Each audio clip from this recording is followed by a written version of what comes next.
우리나라 현대화가 빨리 진행되었습니다. 그러면서 우리 대한민국 사회가 소위 말하는 권위주의를 이렇게 극복하고 청산해가는 그런 과정을 겪어왔습니다. 권위 자체에 대한 어떤 헌신, 복종 이런 것들을 강조하는 것을 권위주의라고 할 수 있는데요.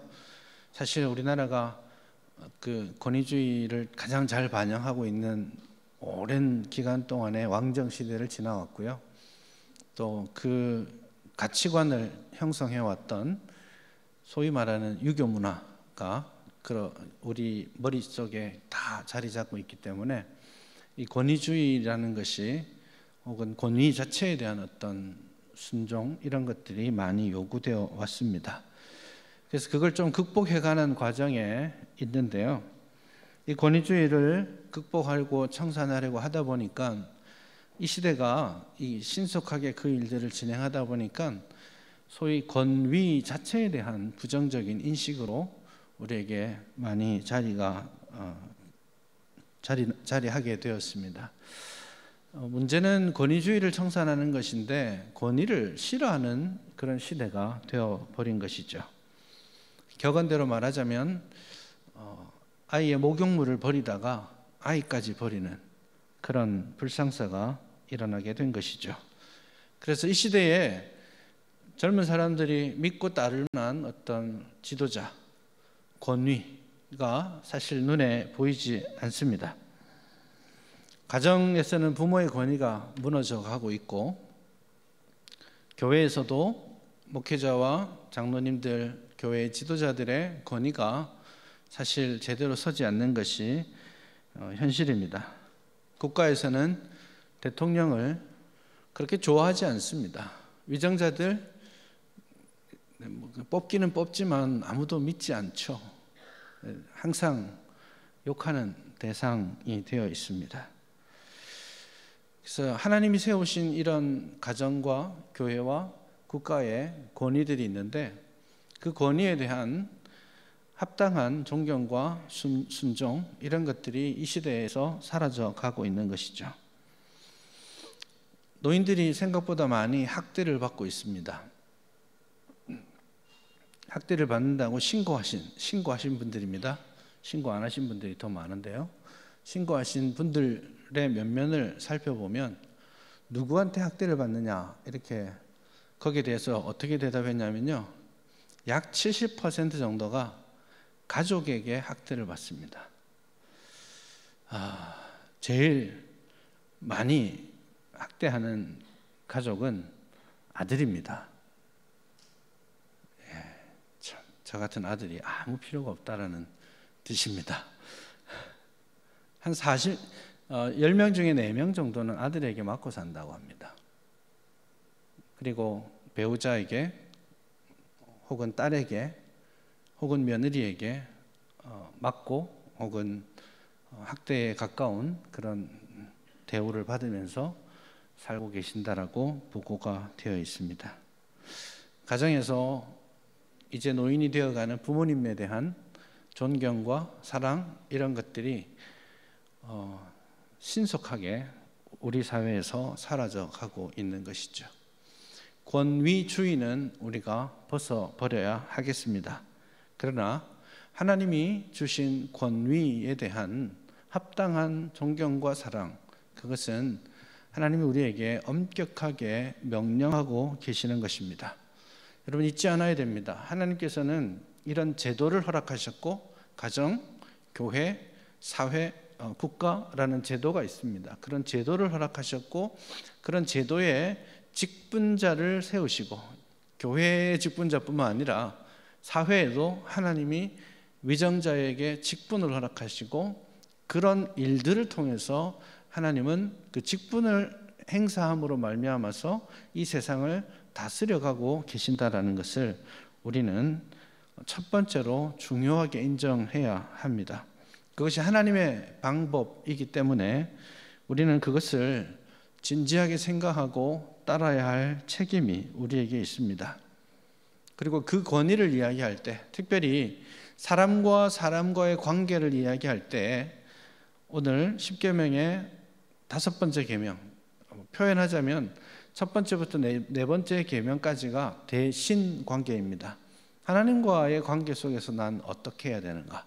라는 질문을 했다면 5번째부터 10번째가 대인 관계입니다. 이웃과의 관계 속에서 나는 어떻게 해야 되는가를 이야기할 때 제일 먼저 부모 공경이라는 주제를 가지고 왔고, 사실 제일 먼저 권위의 문제를 오늘 본문에서 이야기하고 있는 것이죠. 하나님께서 얼마나 이것을 중요하게 생각하고 계시는지 우리는 인식해야 한다는 뜻입니다. 하나님 사랑과 이웃 사랑, 이렇게 예수님이 십계명을 둘로 나누셨고, 사실은 구약 성경 전체 율법과 선지자를 둘로 나누셨는데, 마음과 뜻과 정성을 다해 하나님을 사랑하는 것, 그리고 내 자신과 같이 이웃을 사랑하는데 그 첫 번째 이웃이 바로 부모라고 성경은 말하고 있는 것이죠. 부모는 우리의 첫 번째 가장 가까운 이웃입니다. 부모를 통해 사회를 배웁니다. 부모를 통해 사람을 배웁니다. 부모를 통해 규칙, 공동체의 규칙들을 배웁니다.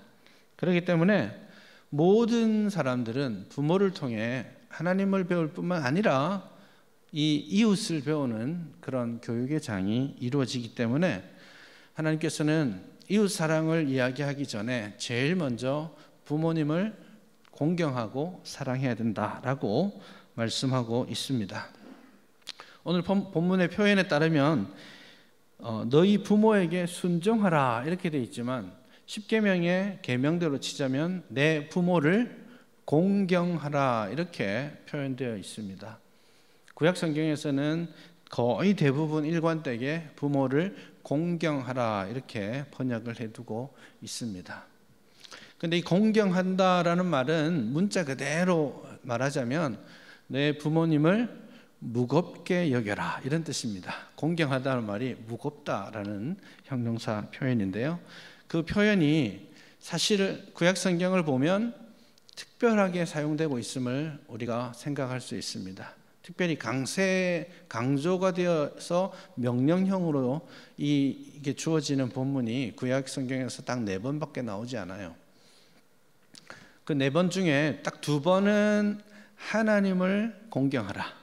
어떻게 번역했겠습니까? 하나님은 공경하라 이렇게 좀 그렇죠. 그래서 번역할 때 하나님을 경외하라 이렇게 번역을 했습니다. 근데 똑같은 단어인데 부모님을 경외하라 이렇게 하면 조금 뭔가 어색한가 봐요. 그래서 부모님을 공경하라 이렇게 번역을 해두었습니다. 그러니 하나님께 쓰는 단어를 세상에 있는 모든 사람들 중에 딱 유일하게 구별해서 부모님께 그 단어를 쓰고 있습니다, 성경은. 그래서 하나님을 공경하고 하나님을 경외하듯 부모님을 공경하고 경외하라고 말씀드릴 수 있겠습니다. 레위기 19장 3절을 보시면 이 말씀이 훨씬 더 무겁게 다가옵니다. 레위기 19장 2절에서 레위기 전체의 주요한 주제 하나를 우리에게 알려주는데 이렇게 말합니다. 너희는 거룩하라. 왜냐하면 내가 거룩하기 때문이다. 너희는 거룩해야 돼. 나를 닮아서 거룩한 사람이 돼야 돼. 라고 2절에서 선언하고 나서 3절에서 거룩한 삶을 위해서 어떤 계명들을 주십니다. 요약하는데 먼저 주시는 게 뭐냐면 내 부모를 경외하라 이렇게 되어 있습니다. 그 다음 율법이 안식일을 지켜라. 나는 내 하나님 여호와다. 이렇게 말씀하고 있거든요. 그러니까 하나님께서 거룩한 하나님을 닮은 거룩한 사람으로 살아가기 위해 그냥 10개 다 설명하지 않냐고 2개만 딱 찍어서 말해야 되겠는데 그 2개만 찍어서 주는데 첫째가 부모를 경외하는 것. 공경한다는 말을 쓰지 않고 여기서 경외한다라는 말을 19장 3절에서 쓰고 있습니다. 여기는 더 독특한 단어가 있거든요.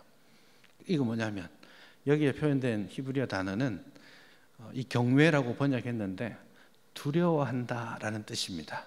그래서 하나님을 두려워하라 이렇게 그런 표현이 있죠. 그 표현을 부모님을 두려워하라, 경외하라, 그렇게 19장 3절에서 말하고 있죠.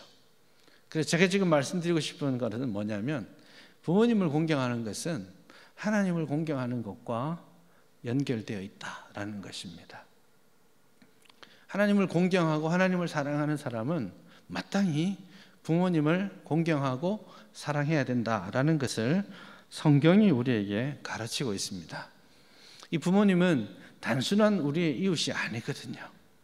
가장 가까운 이웃이기도 하지만 또 한편으로 부모님은 하나님께서 우리를 이 땅에 만들어 놓으실 때, 하나님이 우리를 창조하셨잖아요. 하나님이 우리를 창조하실 때 당신의 창조 사역의 동력자로 부모님을 들어 쓰셨기 때문입니다.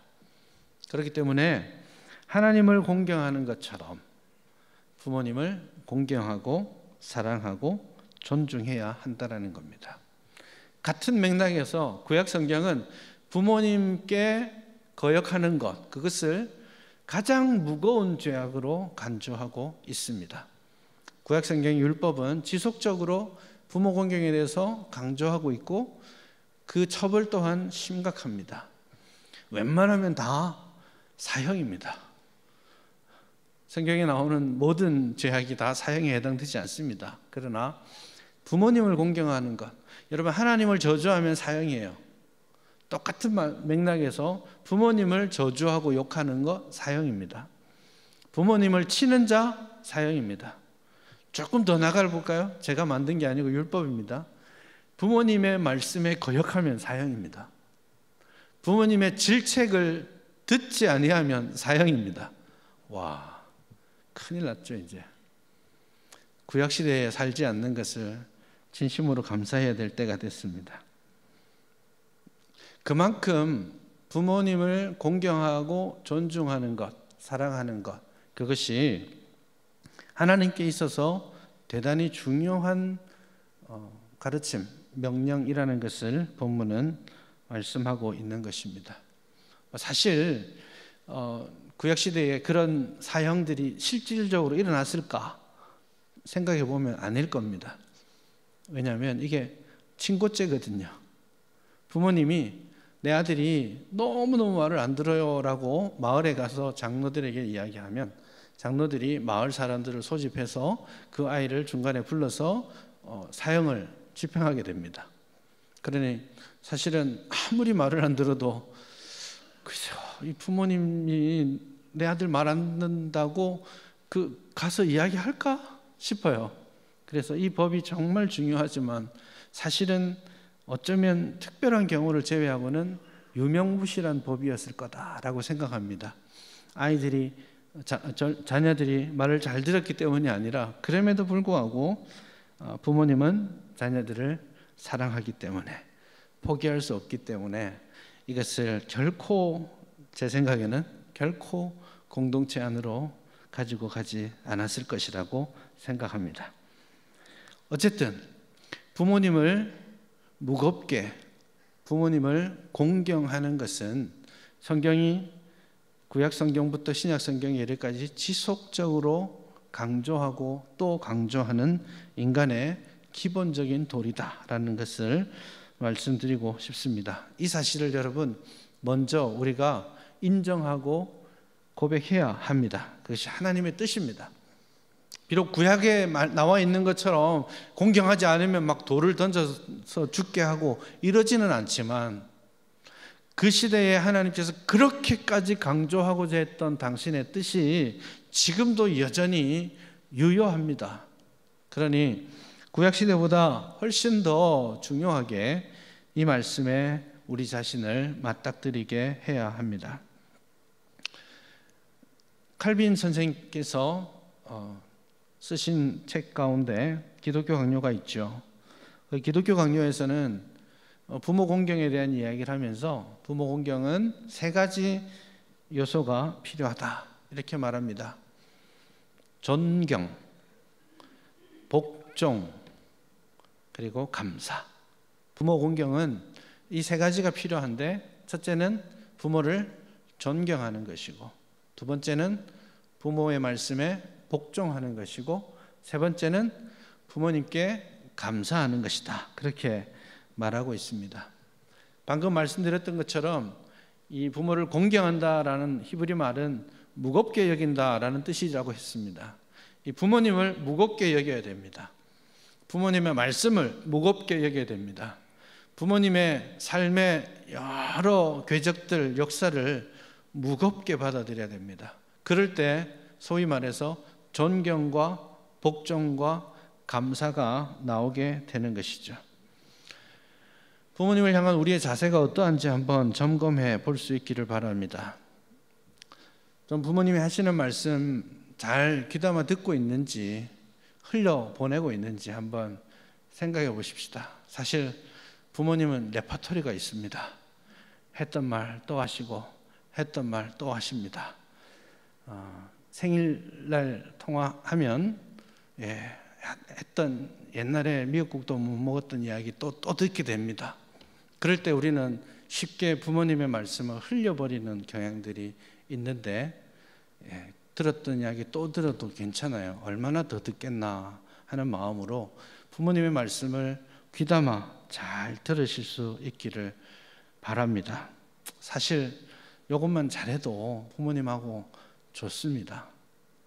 부모님 원하시는 것은 물론 요즘은 뭐니 해도 뭐니다 이렇게 하시는 분들도 있지만, 사실 부모님 원하시는 것은 뭐니보다 가까이 하는 것을 더 원하시는 거예요.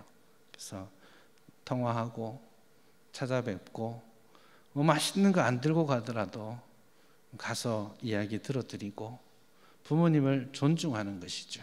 무겁게 여기는 것입니다. 그렇게 하실 수 있겠습니까?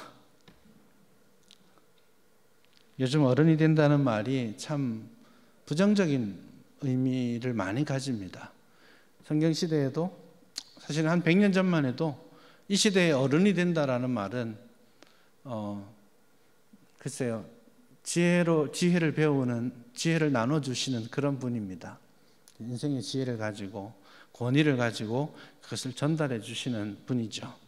지금은 어른이 된다라는 말 혹은 노인이 된다라는 말은 더 이상 사회에 기여하지 못하는 존재가 되어가는 느낌을 줍니다. 이게 자본주의 사회가 우리에게 준 아주 나쁜 가치관입니다. 왜냐하면 사람을 생산성을 따라서 판단하기 때문이에요. 사람의 효용 가치가 얼마나 되느냐에 따라서 사람의 등급을 매기기 때문이에요.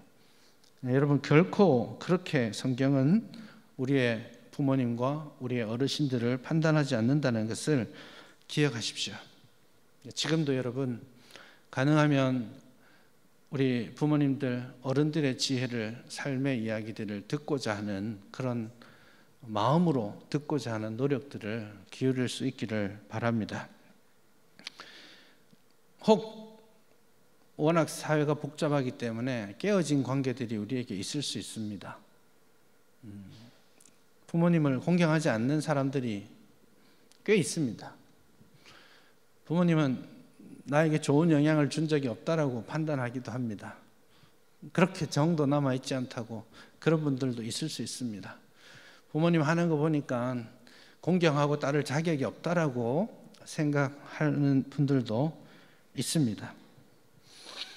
그러나 여러분, 기억하셔야 될 것은 자격이 있어서 공경하라고 하는 게 아니에요. 부모님이 우리에게 여전히 줄 돈이 남아있기 때문에 공경하라고 말하는 것이 아닙니다. 부모님들이 우리를 자격을 따지지 않고 키워주셨습니다.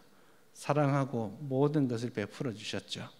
마찬가지로 부모님은 자격에 의해서가 아니라 하나님의 말씀과 명령으로 지어진 권위의 관계로 부모님을 사랑하고 존경해야 하는 것입니다. 그래요, 맞습니다. 어쩌면 이 시대의 젊은이들이 부모님보다 더 많이 배웠을 겁니다.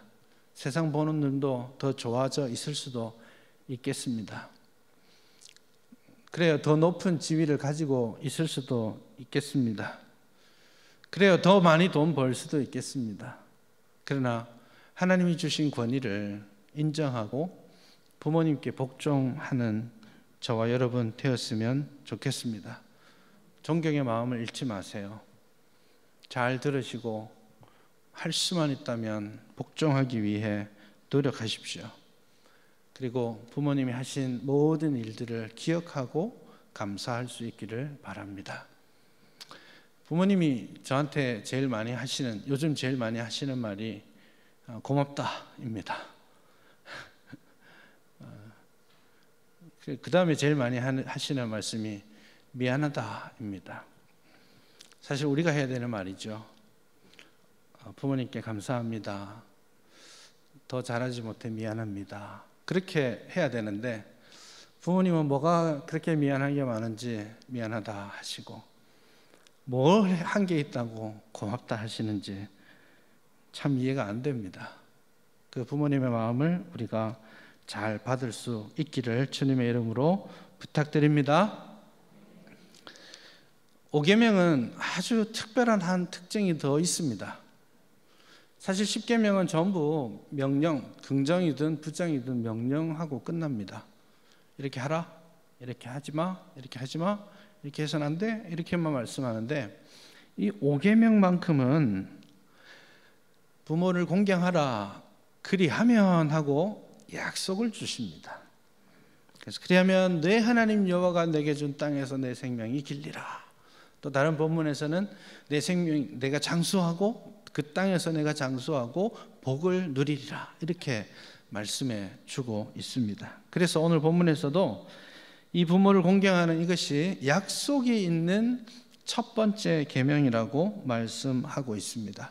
물론 오해하지 않아야 될 것은 우리가 지금 생각하는 땅과 지금 본문이 말하는 땅은 약간 개념이 다릅니다.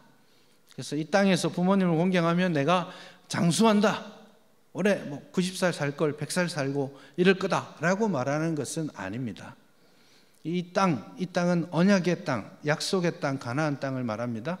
이 약속의 땅에서 하나님과 언약 백성으로서의 이 관계를 더 오래 누리게 된다라는 뜻입니다. 여러분, 이 땅이 언약적 축복과 긴밀하게 연결되어 있습니다. 그래서 레위기도 마찬가지고 신명기도 마찬가지인데요.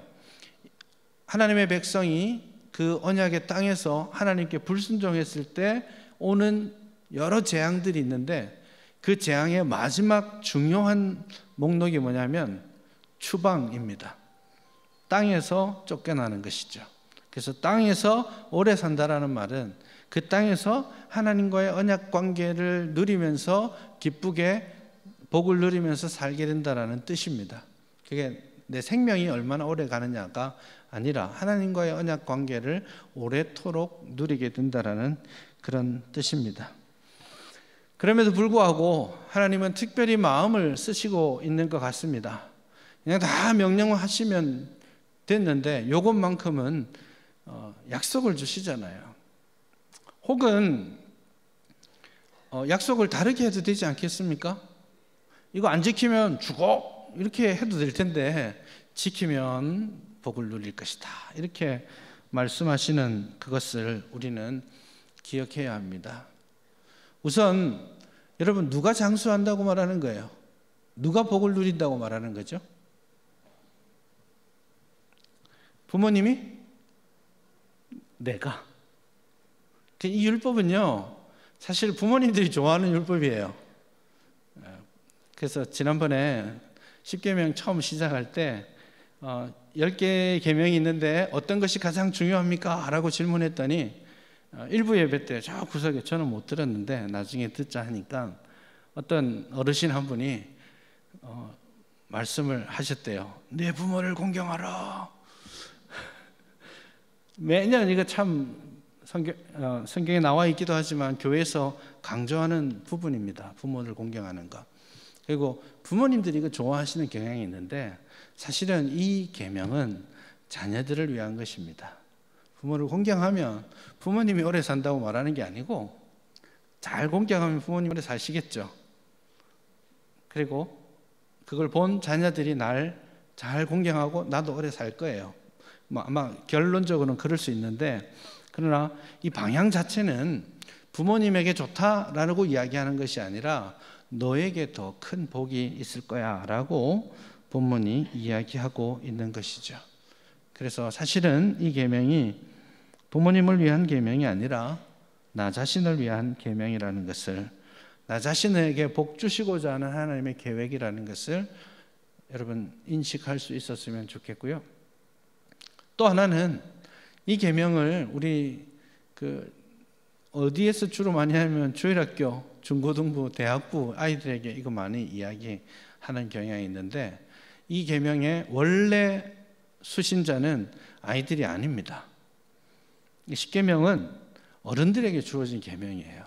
그래서 이 계명을 이야기하면서 아내 혹은 자녀 혹은 가축들 혹은 집에서 이제 거두는 나그네들, 이런 사람들 이야기하잖아요.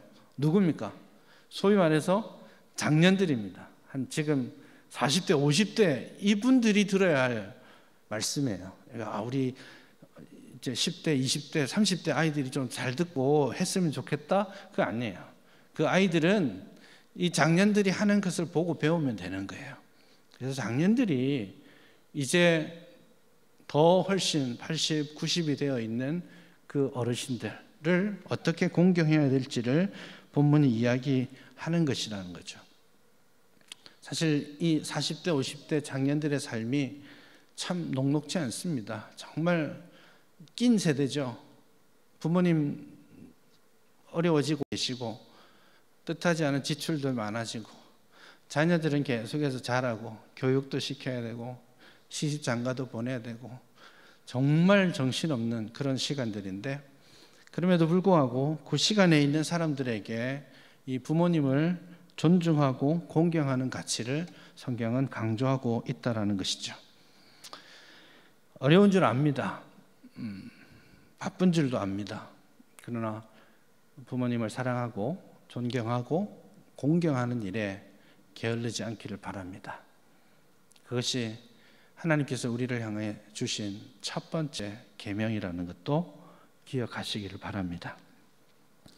이제 마지막으로 한 가지만 더 말씀드리고자 합니다. 여기에 계신 꽤 많은 어르신들은 더 이상 부모님이 안 계십니다.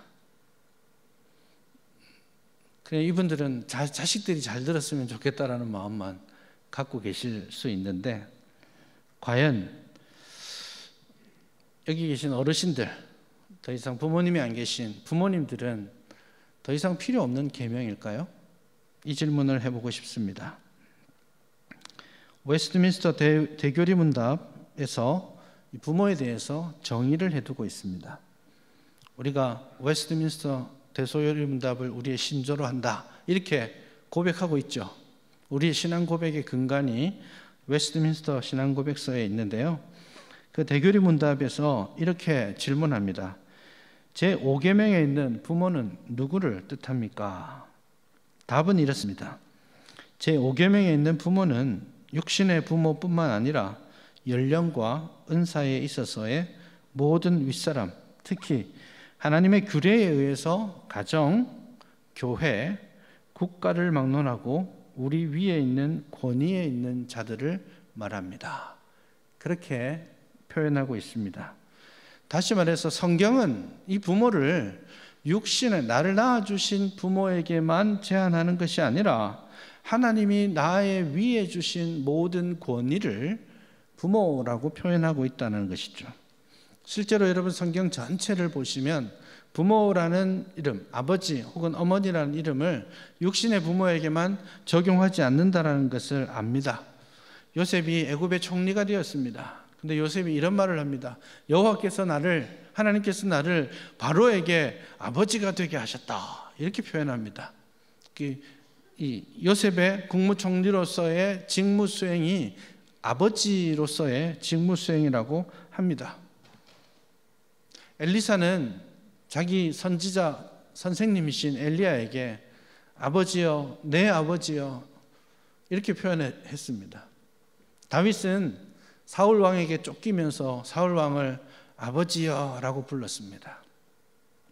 그래서 성경은 지속적으로 아버지 혹은 어머니라는 이름을 단순하게 육신의 부모에게만 적용하는 것이 아니라 왕에게, 교회의 어른들에게, 믿음의 선배들에게, 그리고 선지자에게 그 이름들을 적용해서 부르고 있습니다. 그렇기 때문에 이 5계명을 우리가 맞닥뜨린다면 우리의 나이에 상관없이, 우리의 상황에 상관없이 우리는 부모님을 공경하는 그 마음으로 하나님이 세우신 제도의 직분자들을 공경하고 사랑하고 감사하고 기도해야 합니다. 그래서 부모님을 공경하는 마음으로 성도들은 교회의 지도자들을 존경하고 따라야 합니다. 감사해야 합니다. 그것이 하나님께서 정한 이 세상을 움직여가는 하나님의 방법이기 때문이죠. 예수님은 우리를 하나님 아버지를 모시는 한 가족이라고 했잖아요. 그래서 우리 교회가 한 가족이라면 우리가 이 교회 안에서 그 가족의 끈끈한 교제, 정, 권위 이런 것들이 살아 있어야 한다라는 뜻이겠죠. 혹 쉽지 않겠지만 여러분이 직장 생활을 하고 계신다면 여러분 직장 상사를 존경해야 됩니다. 그가 돈만 바라는 그런 사람일 수도 있고요.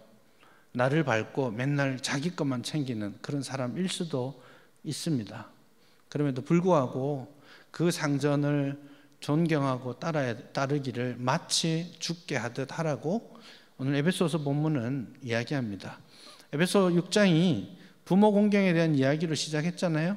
그 이야기를 어디까지 확장하고 있느냐? 직장 생활까지 확장하고 있는 거예요. 그래서 이 직장 생활을 하는 것 역시 5계명을 준수하는 거라고 말씀하는 것이죠. 부모님을 공경하는 마음으로 나라의 대통령과 위정자를 존경하고 따라야 합니다. 사랑하고 감사해야 합니다. 자격 없어요. 그럴 수 있습니다. 정치적인 입장에 따라서 존경하고 싶은 마음이 없는 사람일 수도 있습니다. 또 때로는 우리는 그것이 부모님도 교회의 지도자도 국가의 지도자도 잘못했을 때는 비판해야죠. 비판할 자유가 우리에게 있습니다. 비판할 권리도 우리에게 있고요. 비판해야 할 의무도 우리에게 있습니다. 마땅히 해야 합니다. 그러나 하나님이 세우신 직분을 무시해서는 안 되는 거예요. 그 사람은 대통령이라고 쳐보면 5년이면 또 바뀌고 또 바뀔 거예요. 그러나 그 직분은 계속 가는 것과 같은 거예요.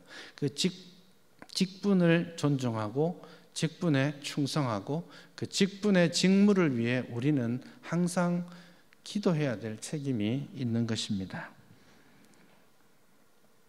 왜냐하면 하나님께서 그런 직분을 세우셨고 그 직분을 통해서 하나님이 일하시기 때문입니다. 그래서 그 직분에 대한 충성, 사람에 대한 충성이 아닙니다. 직분에 대한 충성, 그것이 곧 하나님을 향한 우리의 충성을 표현하는 또 다른 모습이기 때문입니다. 어린 자녀들이여, 부모님을 진심으로 공경하십시오. 지금은 떠나고 싶은 마음이 더 많을지 모르겠지만 그 부모님의 말씀에 귀 기울이고 부모님을 마치 하나님처럼 존중하고 사랑하십시오. 교회의 어른들이시여, 교회의 직분자들과 이 나라의 직분자들을 존중하고 사랑하시고 무엇보다도 많이 기도해 주시기를 바랍니다. 그것이 하나님께서 우리에게 이 5계명을 통해서 요구하고 계시는 가르침인 것입니다. 우리를 한 가족으로 만들어 주셨어요. 제일영도교회 우리 가족 공동체 맞죠? 힘들 수도 있습니다. 원래 가족이 제일 힘들어요. 옆집 사람이 저를 힘들게 합니까? 안 합니다. 힘들면 안 보면 그만이죠. 제일 힘든 건 가족이에요, 사실은. 그러면서 부대끼고 어려우면서 하나님은 그 가족 관계 속에서 내가 자라게 하십니다. 그러니 그런 어려움과 그런 눈물이 있다 할지라도 서로를 향한 감사와 존경, 사랑의 마음을 잃지 않고 서로를 위해 기도하는 귀한 제일영도교회 가족 공동체가 될 수 있기를 주님의 이름으로 축복합니다.